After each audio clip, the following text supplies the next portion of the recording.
people make a big issue of it, names for moves. And I know I've copped a lot of flack over this for years.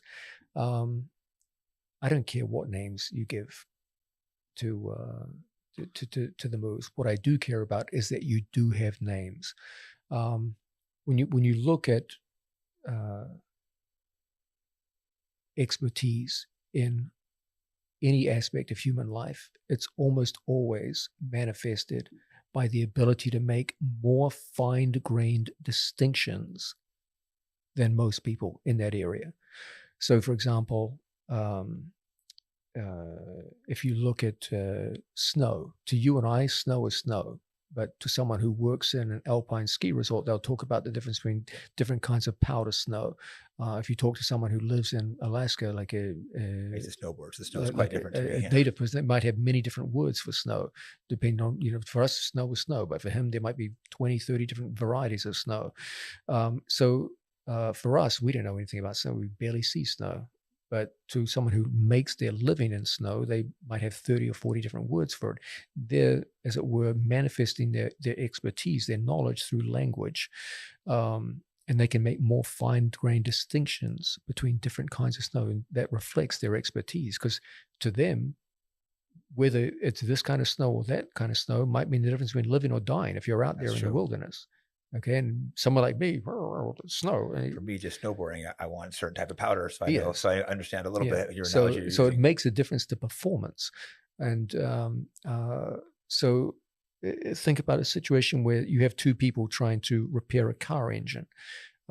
If I say to you, "Hey Jake, throw me that cylindrical thing with the gray bottom and the white top," you're like, "What?" Yeah, there's a lot of tools like that. But if I say to you, "Jake, throw me the spark plug," yeah, you know exactly what to reach for. You're talking about before. I'm thinking, ratchet, what the hell are you trying to talk about? We can communicate quickly, and we can get work done quickly and efficiently because we're working with language now. So whenever you want to think like an expert on a subject, a big part of it is making fine-grained distinctions. So you have to be able to have a precise nomenclature for all your terms, okay? People talk about a heel hook. Okay, well, what kind of heel hook? Is it an inside heel hook or is it an outside heel hook? Is it a figure four hold or is it a reverse figure four? And someone who's highly conversant with the topic can follow instructions very, very quickly. They can be programmed through language to act in certain ways. If I see a situation unfolding and I go left figure four, my student can follow that in a second and apply it in a match situation. So again, it makes a difference to performance, and that's ultimately what it all comes down to. Can you improve performance? If a distinction is just arbitrary and doesn't improve performance, then ignore it. Now, your question is, why do we use Japanese terms? Well, I do think that the massive input of the Japanese into modern jiu-jitsu has been greatly undersold. Like, we call it Brazilian jiu-jitsu, but it was first a Japanese art. They figured out a lot of things. They gave us a lot of technology. The Brazilians did an amazing job of going with that. But a lot of the fundamental techniques were Japanese, and I try to honor them. When some moves are just obviously Brazilian in origin, like a berimbolo, of course it makes sense to call it a berimbolo. It's a Brazilian who invented the move, and it doesn't seem to have been part of the Japanese framework at all. There's times when I don't use Japanese words. For example, the American lock. Why do I call it American? Well, the Americana's the Brazilian term. Why don't I call it urigurami like the Japanese? Well, it's too close phonetically to ashigurami. So if I'm in a crowded amphitheater calling for a move and I'm calling ashigurami, there can't be if my student can't hear because there's a noisy crowd and he thinks I'm calling for urigurami when I'm actually calling for ashigurami, there's going to be a problem. So phonetically, they're too close. So I don't use the traditional Japanese word when there's a potential problem that would lower performance. But where I can, I try to show respect to the people who gave us this incredible art. And the Japanese were a big part of it. The Brazilians were a massive part of it. Now some of the young Americans are becoming a big part of it. Now you get Australians, Europeans, and if they come up with their own words, I'll use their words. So I show respect where I can, but I'm also a realist. If I think that using the term is going to cause problems or lower performance, then I'll stick with another term. There are some terms that simply only my students seem to have used these. So we have our own unique terms. So, I'm not hard and fast. I'm not some crazy traditionalist. Oh, everything has to be given a Japanese name. No, I'm not like that. I show respect where it's due, but I'm not hard and fast. But what I do insist on is that for every move, you do have terms so that you think about the game in a different way, in a very precise, ordered fashion, which you can relate to other people so you can make them better as well as you. And as the overall level of the room goes up, your level will go up with it. The old cliche is that all boats on a rising tide will rise. So as students can communicate to each other with more precision, they can apply moves with more precision. And the precision of your moves is directly related to the precision of your thinking about the moves. And as your language becomes more precise, your thinking becomes more precise. Just as instead of giving you some half-muted instruction about hand me something that looks like that, I can say, Jake, hand me the spark plugs. Okay. Now we have a common language and we can communicate rapidly and clearly, and our task of getting the engine reconstructed is going to be much faster and more efficient. That was an excellent explanation. Well, good. So I know you study all different martial arts. Do you study a lot of martial arts history as well? Actually, no. I know very little about martial arts history. There's some fascinating stuff out there, and sometimes students bring me just very, very interesting material on Japanese Jiu-Jitsu, the links between judo and Brazilian Jiu-Jitsu, catch wrestling. That's a whole fascinating topic. I'm no expert in them. I'm not really a martial arts history buff. I take it in, and I'm not completely illiterate on these. I know the basics of of the history of judo and jiu-jitsu, but it's not something, I don't immerse myself in its history. My main thing is performance, and I only study history to the degree where I think it can help me increase performance. Yeah, I remember one day I came in and someone, I can't remember who, they were asking you questions about different boxers, and you were able to break down their defensive, offensives. I was watching you break it down. I was extremely impressed. Like all these different boxers, you fully understood like how they're like Floyd Mayweather's defense versus someone else's and their offensive attacks. I'm like, wow, this is pretty impressive just off the top of your head. Yeah, it's these people are incredible athletes, and they're so gifted. And there's so much for a student of mixed martial arts to learn from them. And so, I've been fascinated by boxing since I was a child. And whenever if I'm not studying jiu-jitsu, I'm probably studying boxing or wrestling or judo, some other martial art. And they have so much to offer, jiu-jitsu. I remember, I don't watch hockey often, but I was watching a hockey fight the other day and how the guys curled. And I remember some hockey guy came in and was asking questions, and you were actually even showing him how to grab the jersey, how to turn, how to move it. And I watched the fight. I'm like, oh, that's what John was showing. Memory just popped back in my head. Yeah, there's it's actually quite a fascinating study watching hockey fights, because people think it's kind of random, but I never watched it. I was watching it, and that memory just popped back in my head of you showing this guy. I'm like, oh, that's what John was showing this guy. I was interested in it because when I worked as a bouncer, a lot of people grab clothing, and a lot of street fights turn into something like a hockey fight. So it was always interesting to me. Yeah, and you even study animal fights. I remember you we were watching animal fight videos. Crazy place. Yes, but animal fights have that same idea behind mixed martial arts of contrasting styles interacting with each other. That was like nowadays most of the athletes are pretty well-rounded, but in the early days of mixed martial arts, you had these extreme situations where totally different arts were matched against each other, and it had something in common with animal fights. So what happens when a tiger fights against an antelope, and or against a water buffalo, and these are it's a similar theme to the early days of MMA. Do you think I could take a ram? In a fight? This is a ram. I think that ram would take you right off your feet, hot shot. Yeah, I was hiking and stumbled across some rams. I was thinking I could take it, but then after they're surprisingly aggressive. They even it's the billy goat will just fearlessly charge. And I stumbled across some rams were fighting. I was trying to figure out if I could take them, and then at the time I was feeling confident, but looking back, that ram would have launched me off the cliff. I'm not going to say it's impossible. In a cage, maybe, not in the cliffs. I wouldn't want to fight them. In general, humans don't do well when they go up against wild animals. There's not many exceptions to that rule. Yeah, I was looking at the horns, trying to figure out if I could take it, but I'm not sure. But yeah, the interesting world of animal fights. So let's go back to something practical. What's your take on CGI? I know, unfortunately, you and Craig had a Yeah, little falling out, but I no thought it was a problem. great Yeah. show. No, it was a fantastic show. They did an incredible job. In addition, not only did they do an incredible job, they did an incredible job against all the odds. Like the show wasn't even conceived until a relatively short time before it was put in place. Now, you ask anyone who's ever put on even a local martial arts show, just some show in a local high school gymnasium, it's tough. You got to do a lot of work. You got to, got a lot of little bureaucratic things done. And to put on an international level show, I think they had like 3 or 4 months to get it Right, ready. wow. It's not long at all.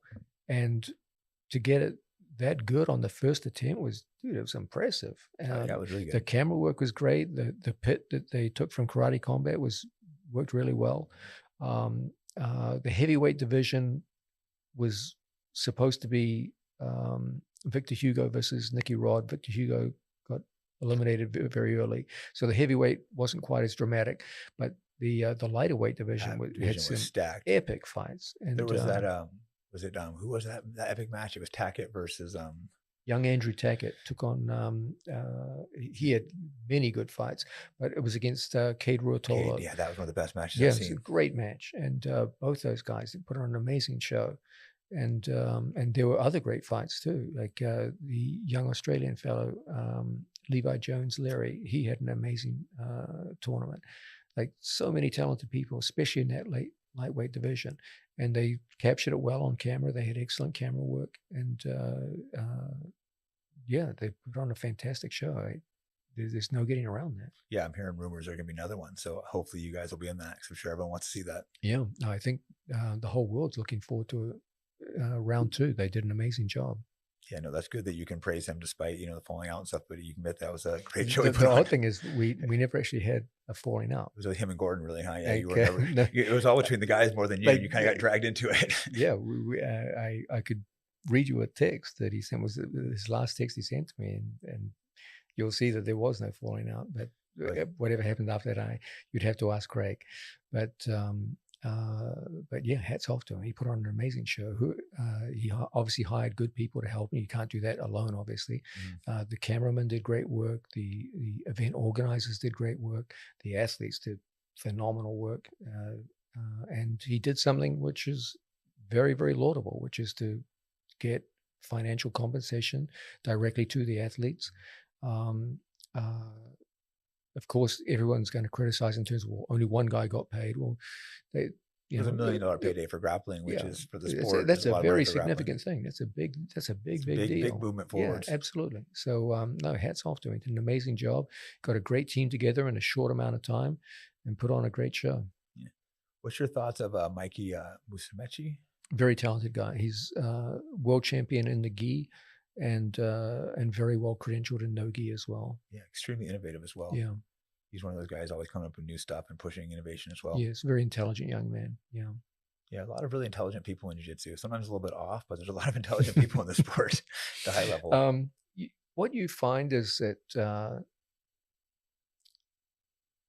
there's intelligent people in all combat sports, but intelligence gets expressed in very different ways. Like, for example, one of the most interesting people I met was during the Ultimate Fighter show that George did with Josh Koscheck. And one night, George called in Mike Tyson to give a speech to the young athletes, the tough fighters. And he gave a speech. He actually he watched one of the fights, and he came into the locker room and he talked to us all for a very long time. He's a very, very nice person. He's a legend. He didn't need to come in and talk to us. He came in and spoke with no compensation for like 2 hours. And there's a sense in which, if you listen to a speech, I could see some people dismissing what he said because he didn't sound classically smart in terms of his choice of words or what have you. But he was one of the most insightful people I've met in martial arts. He was very, very intelligent in his own way. And was he always able to express it perfectly? Of course not. He, he spent a limited amount of time in school. But just because your vocabulary isn't perfect, or just because you don't sound school smart, doesn't mean you're not smart. It just means that you express it with whatever vocabulary you have. But the insights he gave were some of the most memorable that I've seen among any of the extraordinary people I've met in martial arts. Just a very, very deep person, and but without being like, classically well-spoken in the normal sense that we associate with intelligent people, someone, a university professor or something like this. But Floyd Mayweather, another example, like, would you say that he was like highly literate? No, but he's very, very intelligent, and he knows his craft in a way. He's like a Da Vinci of boxing. So there's very intelligent people, but we tend to oversimplify intelligence in terms of how well spoken someone is. And but there's different ways to express intelligence than just that.